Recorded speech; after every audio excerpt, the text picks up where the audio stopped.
To preface, my speech outline and my visual aid can both be found under Final Speech Outline Discussion on Canvas. And my speech is over should artificial food dyes be banned. I will be arguing, no they should not, and my name is Mitch Manzelli. Here's my speaking outline. I had to do 2 pages because of my printer. But how many of you have heard that artificial food dyes cause hyperactivity in children, or that red 40 is dangerous? I know I have, and my mom fully believed it. As of about 3 years ago, she phased out all artificial food dyes from our diet. And recently, the FDA also announced a phase out on all petroleum-based dyes by 2026. I got this from HHS FDA. And many of us believe they're harmful, but why? That's what I aim to answer, and let's get into it. First, why this matters to me. I was convinced that artificial food dyes were dangerous by family, by friends, by the government, and by social media. But a video from famous YouTuber Adam Ragusa helped to offer a new perspective on the topic, and I hope to offer you a new perspective. Now, first I need to explain what artificial food dyes are. Artificial food dyes are synthetic chemical additives that are added to foods for the purpose of coloring and visual appeals. They are made by synthesizing petroleum into the desired coloring that you're trying to get. All the petroleum is removed in the process. And there are currently 9 approved FDA dyes, with red 40 being most likely the most well-known. I got this from Barrows. Next, how are they regulated? Each dye is batch tested for purity and contamination to make sure they're safe and to make sure there's nothing such as heavy metal or bacterial contamination. The FDA also sets a acceptable daily intake 100 times below the safe levels in animals.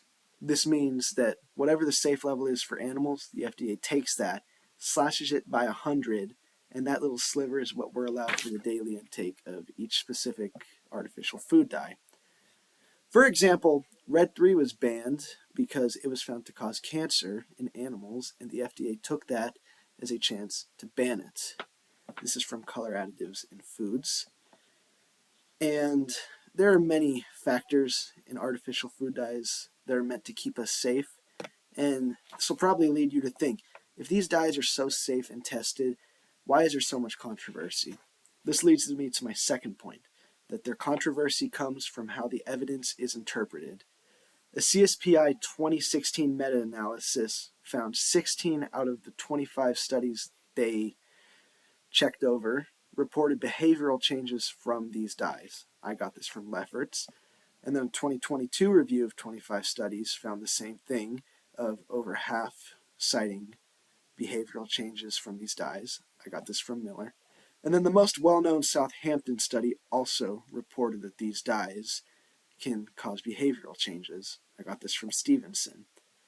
All 3 of these studies relied on parental observations, and this leaves them prone to the expectancy bias, which is basically where if you expect to see something, or you're told you can expect something to happen in a test, you will be looking out for that, and you could falsely report that thing happening.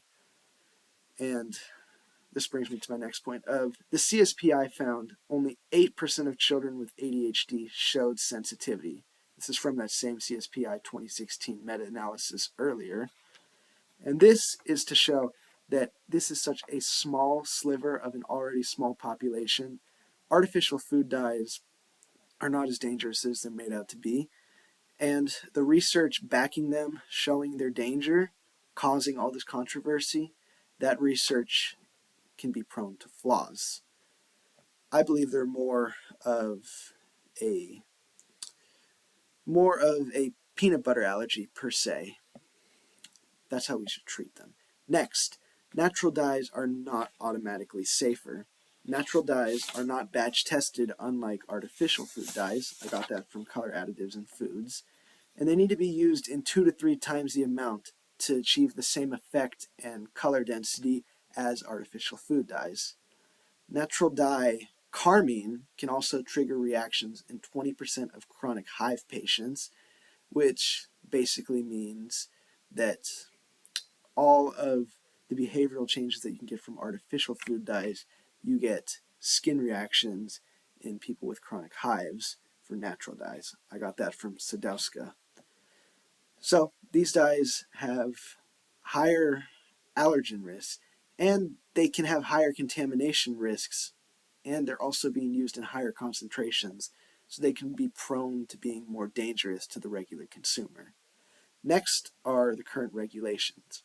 The US banned red number 3, and they're planning on phasing out all other dyes by 2026. Once again, this is from HHS FDA. And the EU has similar bans on similar dyes, some different, but they require warning labels on products with these dyes. I got this from Curran. And this makes companies voluntarily reform for better, safer alternatives. So what should we as America do besides banning artificial food dyes? We should have clear labeling that warns customers of what they're buying. For the families that do have kids with behavioral effects from these dyes, we should increase public education to reduce misinformation over these dyes. And we should improve the American diet with higher fruits and veggie concentration compared to the largely processed diet that we are eating now to lower ADHD effects. I got this from Nutrition Fact Checked. So, in the end, the real health issue is the American diet, and in conclusion, dyes are a small part of food. Obesity, sugar, fats, and low nutrients are much bigger threats. And for most of us, banning these dyes won't solve the health problem. Better labeling is what we need, partnered with healthier eating habits. This will help the American diet most. So, we as consumers should focus more on the quality of our food, not the color. We should not be focusing on banning artificial food dyes. We should be focusing on reforming the American diet to one that reflects a healthier, more balanced diet. And that is my speech. Thank you for listening. If you have any questions, please leave them either under the post or go to the discussion post that this will be posted on Canvas, and I would be happy to answer them there. And if you're looking for a works cited, once again, it's posted on my visual aid or it's posted on my speech outline. Thank you for listening. Have a great rest of your day.